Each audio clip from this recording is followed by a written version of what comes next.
जब भी कोई व्यक्ति गौतम बुद्ध के संघ में शामिल होता था तो बुद्ध उसे सबसे पहले शांत रहने के लिए कहते थे। ध्यान की अवस्था में जाने से पहले उस भिक्षु को शांत रहना सिखाया जाता था। आज के दौर में हर तरफ सौरी शोर है।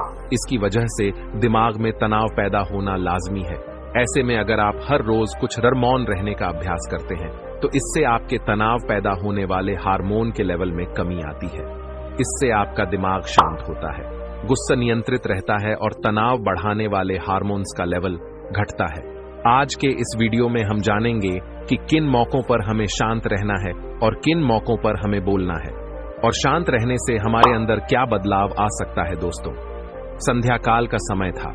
गुरु अपने सभी शिष्यों को बुलाते हैं और कहते हैं, कल सुबह सब लोग नदी में स्नान करने के बाद तुरंत हमारी कुटिया के सामने उपस्थित हो जाना। सभी इसी हैरान रह जाते हैं कि हम लोगों ने कुछ गलती की है क्या, लेकिन गुस्से से यह कहते हैं कि हो सकता है कि गुरुजी कल सुबह कुछ अच्छी बात बताने वाले हैं। सब लोग रात को सही समय पर सो जाते हैं और सुबह उठकर सभी लोग नदी में स्नान करने के बाद वापस गुरुजी के सामने उपस्थित हो जाते हैं। गुरु कहते हैं, आज हम तुम सबको चुप रहने के फायदे के बारे में बताऊंगा। गुरु कहते हैं, 10 मौके जहां पर चुप रहने से होता है लाभ और बोलने से नुकसान। गुरु कहते हैं, अगर आप इन 10 मौकों पर शांत हो गए यानी मौन हो गए तो आप जो चाहेंगे वही मिल जाएगा। आपकी जिंदगी में चमत्कारिक बदलाव शुरू हो जाएंगे। जरूरत से ज्यादा बोलना या चुप रहना दोनों ही अच्छी बात नहीं है। जैसे जरूरत से ज्यादा बारिश हो जाना या फिर धूप दोनों ही दिक्कत देती है, उसी तरह अनावश्यक बोलने से भी काफी नुकसान होता है। गुरु कहते हैं कि पहला ऐसा मौका जहां पर व्यक्ति को चुप रहना चाहिए, बिना तथ्य के ना बोले। गुरु ने कहा, अगर आपके पास कोई तथ्य नहीं है तो वहां चुप रहने में ही भलाई है। चुप बैठने से दिमाग में नई कोशिकाओं का निर्माण होता है और इससे ज्ञान की वृद्धि होती है। बोलने में भलाई वही है जहां आपको किसी चीज के बारे में पूरा ज्ञान हो। अगर आप बिना के कहीं बोलते हैं या फिर बेवजह बोलते हैं तो आपका वहां मजाक भी बन सकता है। अगर आपके पास पर्याप्त जानकारी नहीं है, ऐसी जगह पर बोलने से आपका मजाक तो बनी रहेगी, साथ ही साथ लोगों का भरोसा भी आपसे उठने लगेगा। इसलिए ऐसी जगह पर शांत रहो जहां तुम्हें पता ना हो कि क्या बोलना है क्या नहीं।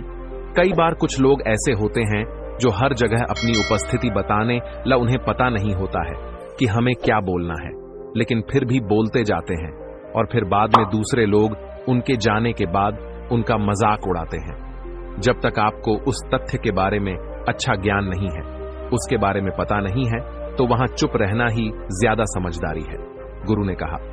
दूसरा ऐसा मौका जहां पर व्यक्ति को चुप रहना चाहिए, शब्दों से ना पहुंचे, ठेस। अगर आपके शब्द किसी को मानसिक ठेस पहुंचा रहे हैं तो वहां चुप हो जाना चाहिए। कमजोर व्यक्ति के बारे में कुछ भी बोलकर आप महान नहीं बन सकते। महान आप किसी कमजोर का साथ देने में कई बार होता है। कुछ लोग अपने से छोटे व्यक्ति को भला बुरा कहते रहते हैं। सामने वाला इंसान तो कद से आपसे छोटा है, वह आपको कुछ नहीं बोलेगा, लेकिन आप उसकी नजरों में गिरते चले जाएंगे। हो सकता है कि कल वह भी आपसे पद में बड़ा हो जाए। पद में आपसे जब वह बड़ा हो जाएगा तो आज जो रवैया आपका उसके साथ है, आने वाले समय में वह भी आपके साथ वही करेगा। आप किसी को नीचा दिखाकर बड़ा नहीं बन सकते हैं। बड़ा बनना है तो अपने से छोटे लोगों का इज्जत भी करना सीखें और साथ ही साथ बड़े लोगों का भी सम्मान करना चाहिए। लोगों को लगता है कि अगर वह अकड़ कर बोलेंगे और सामने वाले को चा गिराने की कोशिश करेंगे तो वह बड़े बन जाएंगे, तो यह उन सब की भूल है। बड़े होने की बजाय आप उनकी नजरों में गिरते चले जाएंगे।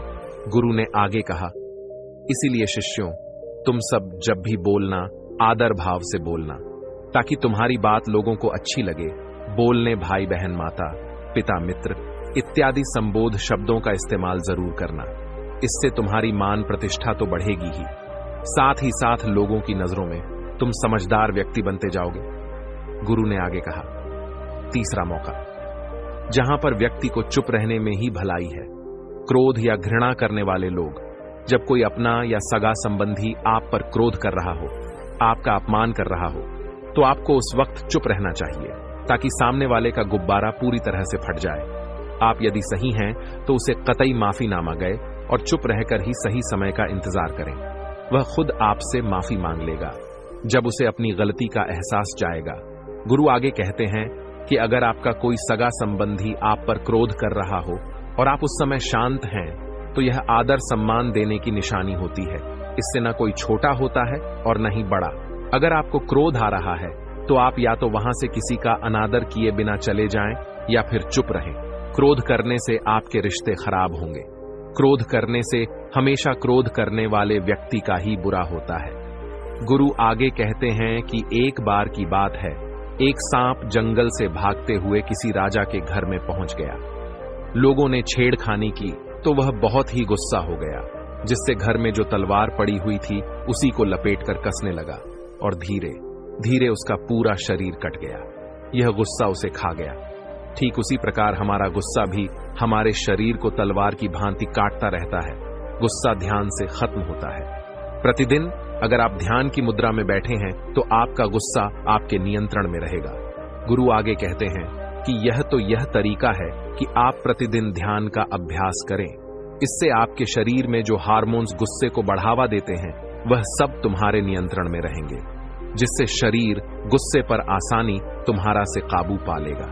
लेकिन एक तरीका यह भी है कि जब भी आपको गुस्सा आए तो आप यह समझने का प्रयास करो कि क्या मेरा गुस्सा जाए है या नहीं। हमें वहां पर बोलना चाहिए कि नहीं। जब आप खुद इस बात का आकलन लगा पाएंगे तो आपको खुद पता चल जाएगा कि गुस्सा करना चाहिए या नहीं। फिर भी आपको गुस्सा आ रहा है तो आप वहां से हटने का प्रयास करें, वहां से दूर चले जाएं। धीरे धीरे समय के साथ आपका दिमाग शांत हो जाएगा।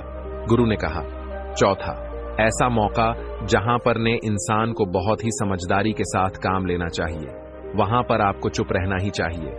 जहां पर उस मुद्दे से आपका कोई संबंध ना, अगर आपका किसी मुद्दे से कोई संबंध ना हो तो वहां आपका चुप रहना बनता है। बिना किसी वजह अगर आप दूसरे के मुद्दे पर बोलेंगे तो यह आपके लिए अनिष्टकारी होगा।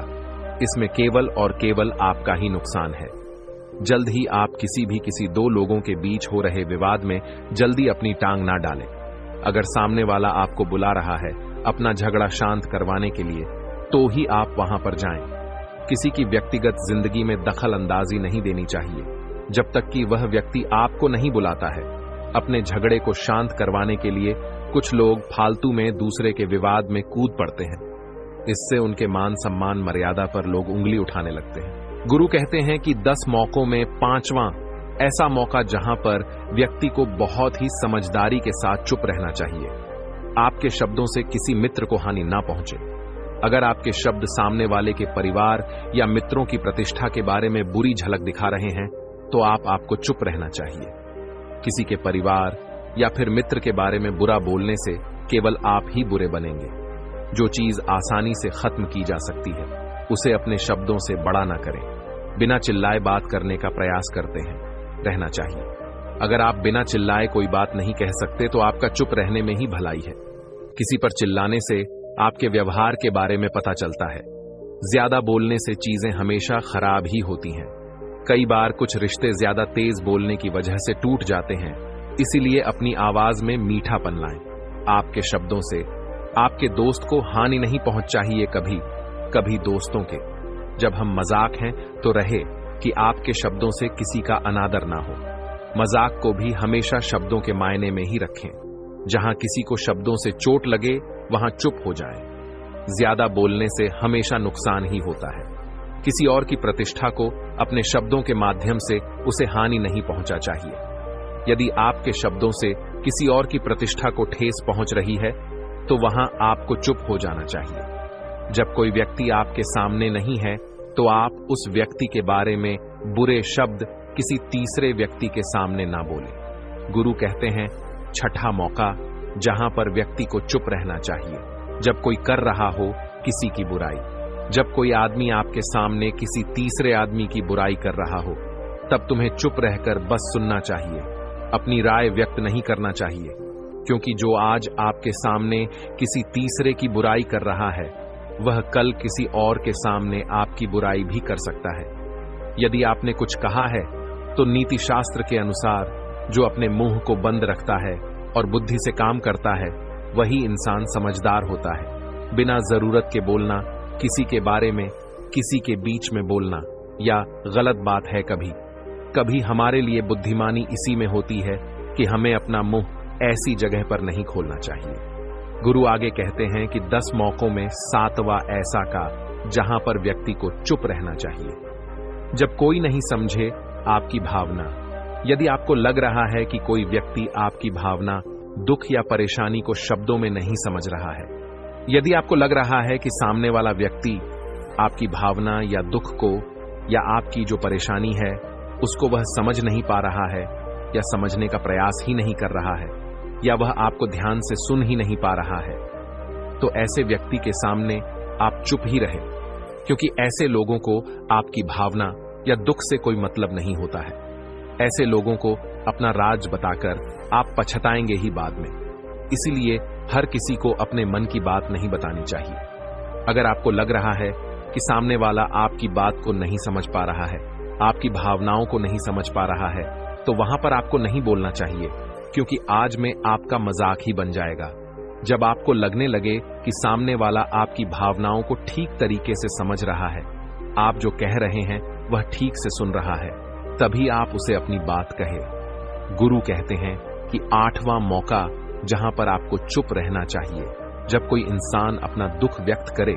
यदि कोई इंसान अपने दुख या परेशानी को आपको बता रहा है, तो इसका मतलब यह है कि वह आपको अपना समझ रहा है।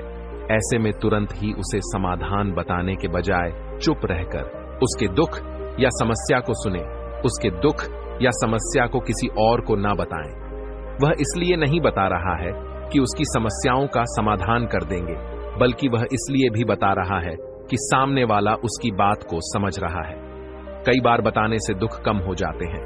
आपको अपना दुख इसलिए बता रहा होगा कि उसे लग रहा है कि आप उसकी बात को समझ रहे हैं। दुख बांटने से कम हो जाता है।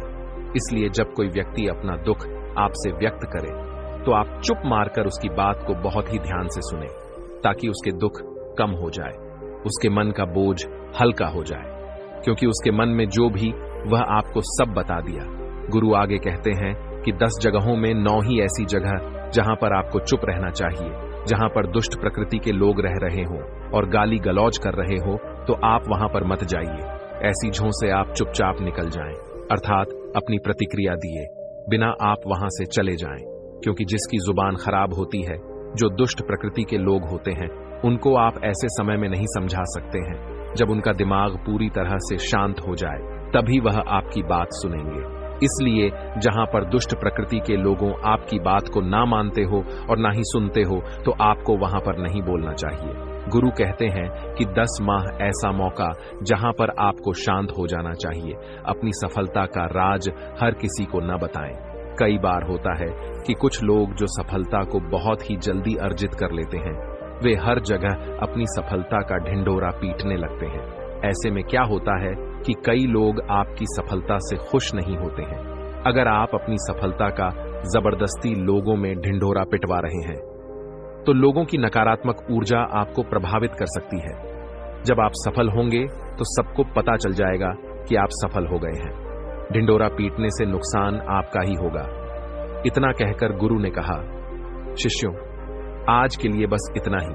अगर तुम सब मेरी इन 10 बातों को अपने जीवन में अपना लेते हो, तो तुम सब काफी हद तक परेशानियों से बचे रहोगे।